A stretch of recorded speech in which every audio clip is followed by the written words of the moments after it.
home selling process can be very stressful, and a lot of times a lot of sellers make a lot of mistakes, from the beginning till the end or throughout some process. In the next video, we are going to share some of the very common mistakes that some sellers make. Hi, this is Floranita from Austin 101 Realty. If this video is going to give you some good insight or help you to understand, the common mistakes that sellers usually make, press the like button and subscribe and notifications. Thank you. So sellers costs may be including some of these categories.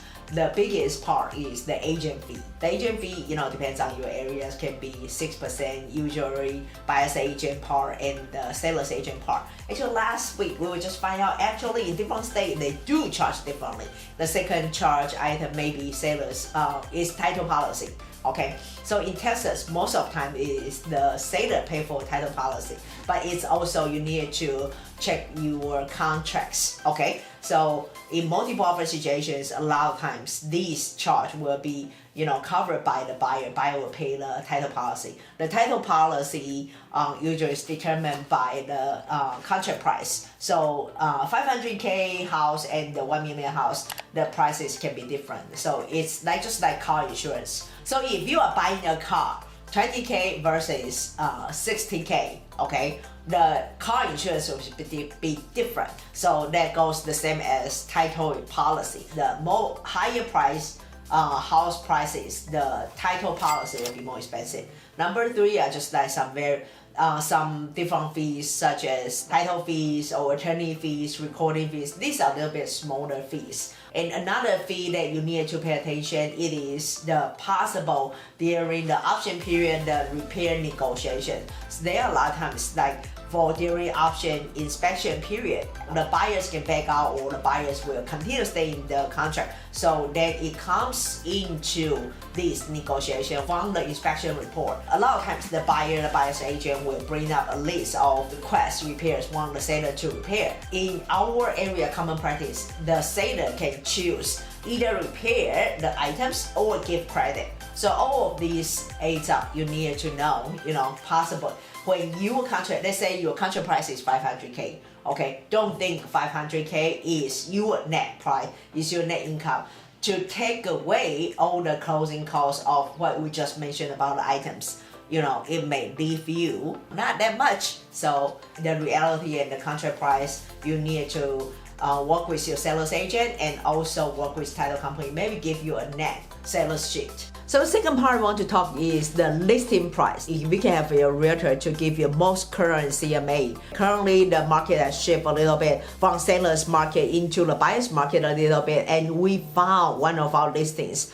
Wow, the price has been dramatic change. Do not overprice at current market right now. There are some people will ask, how about let's say the market price is 500K, how about a price a little bit lower? Actually, that's a good strategy too. You mark the price a little bit lower, then you stand out. Actually, it might encounter some multiple offers or attract more showing or attract more interest. Number three is you are not being flexible on the offer terms or counterback. Really, the purpose for you to put your house on the market is you want to sell it.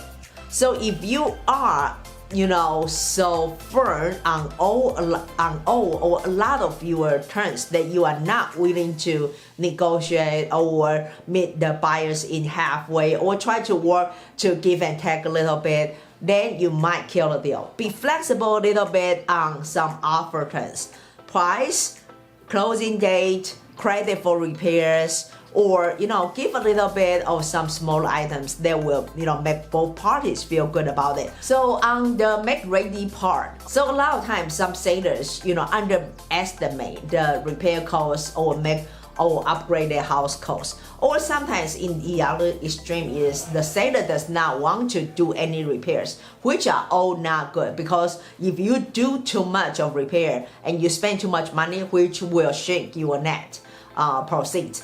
And if you really, you did not want to do anything, the showing condition is not good, then people are going to, show lack of interest to buy your house. Look at your market, your house conditions, upgrades, consult with stager, general contractor, and talk to your seller's agent to determine what might be a better areas to put your money on. Number 5 is make ready. So just now we were talking about cost. Now I'm talking about, not preparing your house. Okay, so there are some sellers, they say they want to do minimum. There are more sellers coming out. You really need to put some effort to make your house more presentable, or showing conditions need to be better. Do something for your house to do some make ready. Do not just think you are going to put your house on the market and you will sell. Think about buyers' mindset. What kind of houses they would like to choose, or they would like really put their heart and money into it. So do consider about, make the house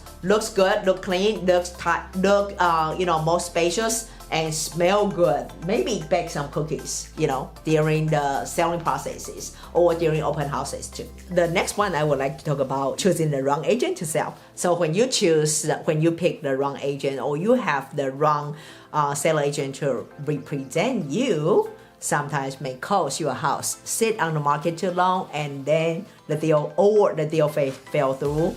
You cannot sell your house. When you are interviewing your seller's agent, few things that you might be considered. One is, is your seller's agent is an experienced agent, and ask them, usually what is their selling process? What kind of selling services do they provide? Or, what's their track of record of buy and sell? Agent's feedback. Your seller's agent will be able to help you get some seller's agent, some other showing agents' feedbacks are also very important. Limiting your showings might hurt you as well. There are some sellers, they are still living in the house, and they will say, I'm only be available to showing, they say, in the afternoon 1 to 5 only. The more restrictions you put into showing, the less opportunities that you allow other buyers to go in. They may hurt your showings. Are you being cheap? Or you don't want to spend money on staging photos or your marketing? Okay, so if you have a good presentations on your stages, or on your photos, or virtual tours, or 3Ds, or drone services, that will really make your house look more luxury type, or be able to present it better. That will help your house sell better. So just want to give you a little bit number senses. So like staging fees, okay. The staging fees done, of course, it can be, you do a little bit like 1,000 or 2,000, or sometimes some luxury home can spend like 5,000 to 10,000. So it depends on house prices and house, conditions, upgrades, all of these. This might not happen in Austin area, but in some other areas.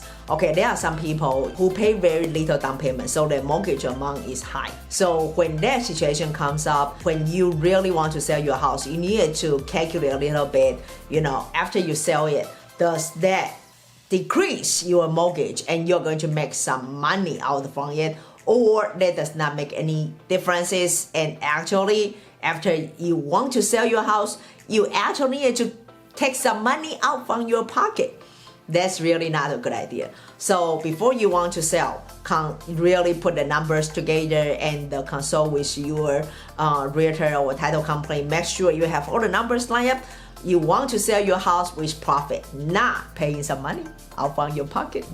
No. A lot of mistakes on what not to do for selling your house. Okay, so what are your biggest takeaway? Or you maybe made some mistakes before. Share with us. Or some friends who made some mistakes. Share with us. Comment below.